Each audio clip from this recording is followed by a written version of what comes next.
नमस्कार प्रिय भक्तों, आप सभी को संकष्टी चतुर्थी की हार्दिक शुभकामनाएं। आज आप सुनिए संकष्टी चतुर्थी की व्रत कथा। एक समय की बात है, विष्णु भगवान का विवाह लक्ष्मी जी के साथ निश्चित हो गया। विवाह की तैयारी होने लगी। सभी देवताओं को निमंत्रण भेजे गए, परंतु गणेश जी को निमंत्रण नहीं दिया। इसका कारण जो भी रहा हो, अब भगवान विष्णु की बारात जाने का समय आ गया। सभी देवता अपनी पत्नियों के साथ विवाह समारोह में आए। उन सब ने देखा कि गणेश जी कहीं दिखाई नहीं दे रहे हैं। तब वे आपस में चर्चा करने लगे कि क्या गणेश जी को न्योता नहीं दिया गया या स्वयं गणेश जी ही नहीं आए। सभी को इस बात पर आश्चर्य होने लगा। तभी सबने विचार किया कि विष्णु भगवान से ही इसका कारण पूछा जाए। विष्णु भगवान से पूछने पर उन्होंने कहा कि हमने गणेश जी के पिता भोलेनाथ महादेव को न्योता भेजा है। यदि गणेश जी अपने पिता के साथ आना चाहते हो तो आ जाते। अलग से न्योता देने की कोई आवश्यकता भी नहीं थी। दूसरी बात यह है कि उनको 1.25 मन मूंग, 1.25 मन चावल, 1.25 मन घी और 1.25 मन लड्डू का भोजन दिन भर में चाहिए। यदि गणेश जी नहीं आएंगे तो कोई बात नहीं, दूसरे के घर जाकर इतना सारा खाना पीना अच्छा भी नहीं लगता। इतनी वार्ता कर ही रहे थे कि किसी एक ने सुझाव दिया, यदि गणेश जी आ भी जाएं तो उनको द्वारपाल बनाकर बैठा देंगे कि आप घर की याद रखना। आप तो चूहे पर बैठकर धीरे धीरे चलोगे तो बारात से बहुत पीछे रह जाओगे। यह सुझाव भी सबको पसंद आ गया, तो विष्णु भगवान ने भी अपनी सहमति दे दी। होना क्या था कि इतने में गणेश जी वहां आ पहुँचे और उन्हें समझा बुझाकर घर की रखवाली करने बैठा दिया गया। बारात चल दी। तब नारद जी ने देखा कि गणेश जी तो दरवाजे पर ही बैठे हुए हैं, तो वे गणेश जी के पास गए और रुकने का कारण पूछा। गणेश जी कहने लगे कि विष्णु भगवान ने मेरा बहुत अपमान किया है। नारद जी ने कहा कि आप अपनी मूषक सेना को आगे भेज दें, तो वह रास्ता खोद देगी, जिससे उनके वाहन धरती में धंस जाएंगे। तब आपको सम्मान पूर्वक बुलाना पड़ेगा। अब तो गणेश जी ने अपनी मूषक सेना जल्दी से आगे भेज दी और सेना ने जमीन पोली कर दी। जब बारात वहां से निकली तो रथों के पहिए धरती में धंस गए। लाख कोशिश करे, परंतु पहिए नहीं निकले। सभी ने अपने अपने उपाय किए, परंतु पहिए तो नहीं निकले, बल्कि जगह जगह से टूट गए। किसी की समझ में नहीं आ रहा था कि अब क्या किया जाए। तब तो नारद जी ने कहा, आप लोगों ने गणेश जी का अपमान करके अच्छा नहीं किया। यदि उन्हें मना कर लाया जाए तो आपका कार्य सिद्ध हो सकता है और यह संकट टल सकता है।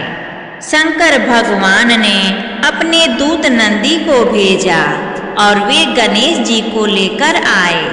गणेश जी का आदर सम्मान के साथ पूजन किया गया।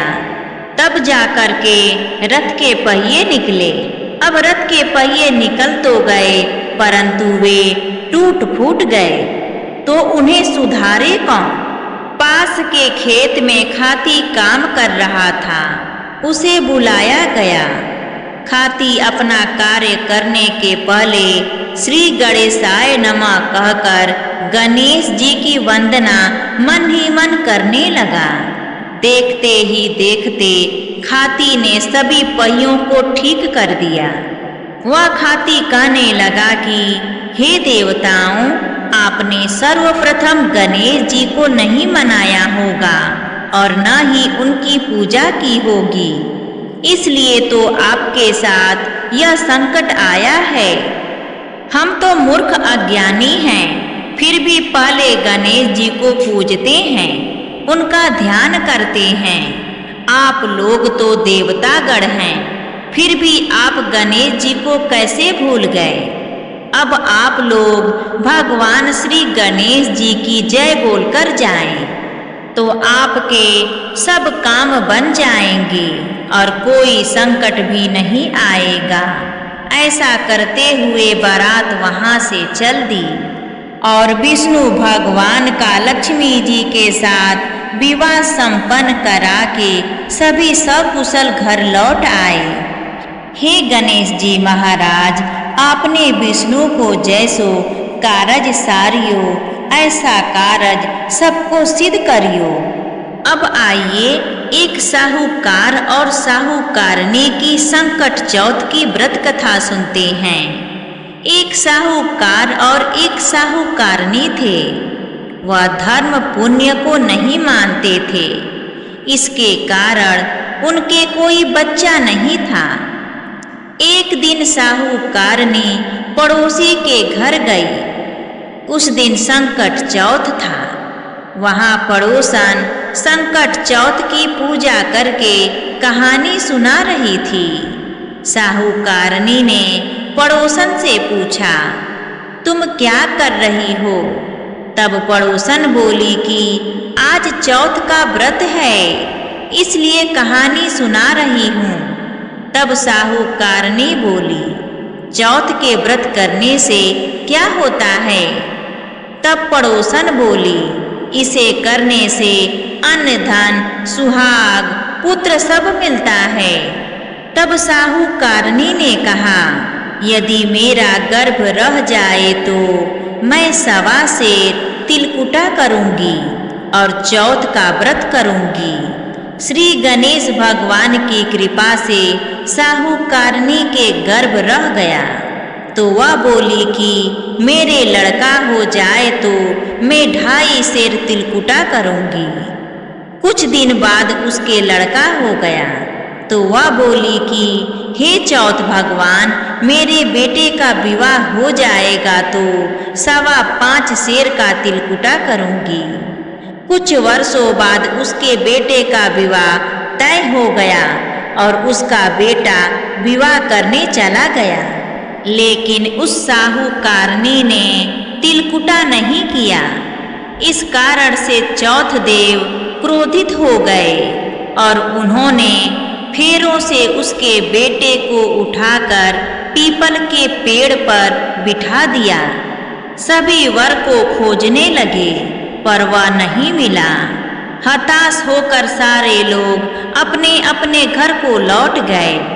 इधर जिस लड़की से साहूकारनी के लड़के का विवाह होने वाला था, वह अपनी सहेलियों के साथ गढ़ पूजन के लिए जंगल में दूब लेने गई। तभी रास्ते में पीपल के पेड़ से आवाज आई, ओ मेरी अर्धब्याही। यह बात सुनकर जब लड़की घर आई, उसके बाद वह धीरे धीरे सूख कर काटा होने लगी। एक दिन लड़की की माँ ने कहा, मैं तुम्हें अच्छा खिलाती हूँ, अच्छा पहनाती हूँ, फिर भी तू सूखती जा रही है, ऐसा क्यों?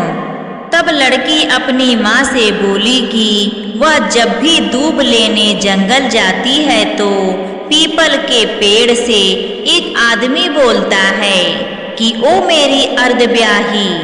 उसने मेहंदी लगा रखा है और सेहरा भी बांध रखा है। तब उसकी माँ ने पीपल के पेड़ के पास जाकर देखा, यह तो उसका जमाई ही है।